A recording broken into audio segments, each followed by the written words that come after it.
And I'm here because of the loud noise after 10 p.m. And we would like a review to be put on the agenda for a review for the next council meeting.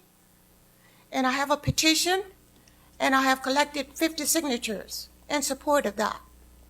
And some of my peers, the older Americans, who happen to be in a protected class, have brought to my attention a concern related to some health issues related to noise. I understand that the city is trying to promote downtown businesses and that we're expecting more businesses downtown, hopefully. But the city's unwillingness to address this noise issue is creating really an adversarial relationship between citizens and business owners.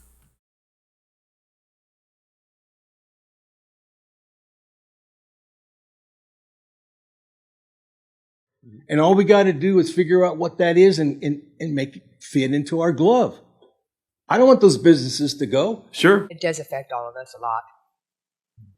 We don't want to close the business. We want businesses here. That's what we want. I want to see Broadway grow too. That's very important to me too. But that's all I'm asking. And I'm asking if you please could find some solution to it, and as soon as you possibly could. I appreciate the clarification. I'm glad that you brought that up because I know people talk about closing a business.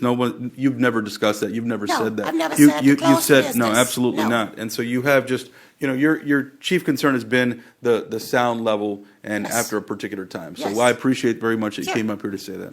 Thank you very much. Thank you.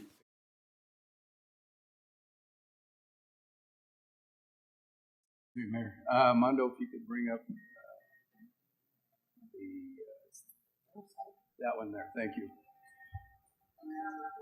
And we have an audience out there, that's for you. Yeah, that's for me. There you go. You didn't tell us it was your That's your birthday, entrance Tyler. music? Is that what it is? Yeah, that's his boxing entrance music? Is that what it is? That's a good song, though. Great choice. All right, I'll try to talk over. Okay, so the first announcement is Mondo and his one-man army, two of them together, have put together. We've gotten out of the horse and buggy era, and we've gotten a brand new. It's hard to hear. Hold on just a second. Okay. Maybe is that in here? Is that Luke's? All right, Chief, might need a little help Is there. that Luke's ringtone? Is that- Okay. Takes how many police officers are going to take? Right, to turn down the volume. Boy, that is loud. $15 a month, right? You're not going to remove it.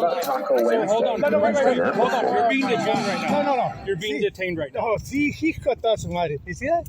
He's being detained. No, Sorry. I can't Can you remove step that. back, You're please? not gonna No, I'm here with him. I'm here with him. All right, wait. Why am I being detained? Wait. You can't arrest him for nothing like that. Don't use this. Okay, and we're just trying to make a point. They said there was no noise ordinance. So is that bothering them? Is it bothering your meeting? Yes, it is, right? So is that. And that's all we want is something done about it. Councilmember Rivolo. Yeah, I just want to say one thing. I want to read to you the first. Obviously, there's a lot of discussion. A lot of stuff's been happening, but I want to read the First Amendment of our Constitution. Congress shall make no law respecting an establishment of religion, or prohibiting the free exercise thereof, or abridging the freedom of speech or of the press, or of the right of the people peaceably to assemble and to petition the government for a redress of grievances. As a proud American, I respect our Constitution and the freedoms and liberties it has granted all of us here today. Although the history of our country is marred by stains of racism, sexism, and violence, it has allowed us to progress towards a more just and fair society because of those liberties granted within our Constitution. The right to protest allows those who may have nothing more than their very own voice to be heard.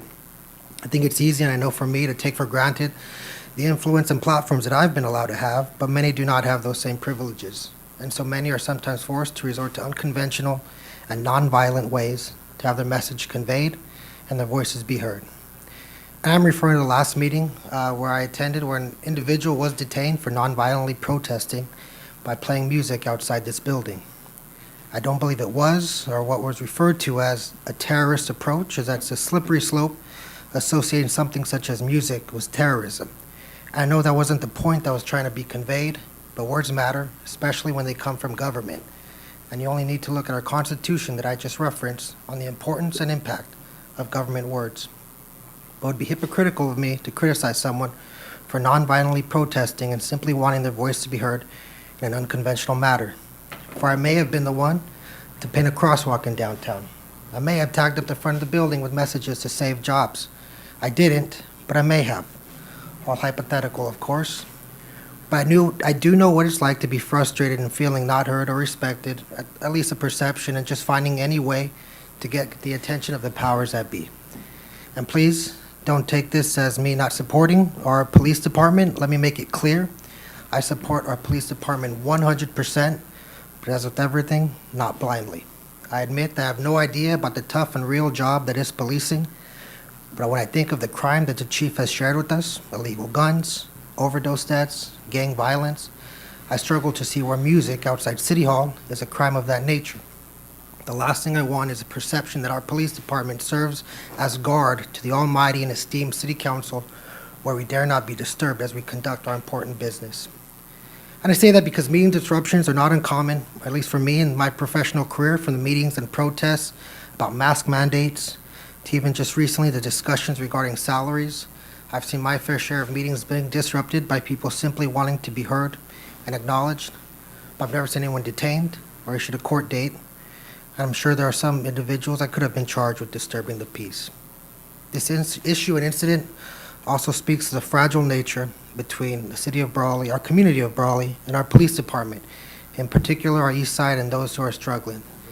This year is 30 years from an event I know our Mayor Pro Tem experienced, but the tragic death of Arturo Roman Ortiz.